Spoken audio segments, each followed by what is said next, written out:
जय शिवराय मित्रांनो, हे बघा 2023 या वर्षी आपण इथे हे उंबराचं देशी झाड लावलं होतं आणि 2 वर्षामध्ये ते झाड खूप छान झालं. म्हणजे जवळजवळ 6 फुटापर्यंत हे झाड वाढलेलं आहे.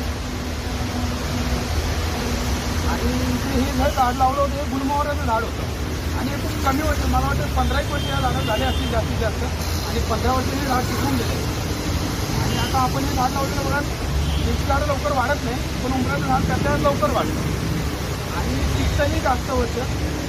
आणि जे जे आपण झाड सुकलं आहे त्याच्या बाजूला आपण झाड लावलं आणि छान झालं सुद्धा. तर माझी सर्वांना एक विनंती असेल, कृपया करून जास्तीत जास्त देशी झाडे लावा. माझी आपल्या सर्वांना एक विनंती आहे. त्याच्यात जरा फांद्या वाढल्या तिथे तर आपण थोड्याशा फांद्या छाटणी करूया, जेणेकरून रस्त्यावर तिथे फांदे जाणार नाही आणि छान असं झाड वाढेल लवकर.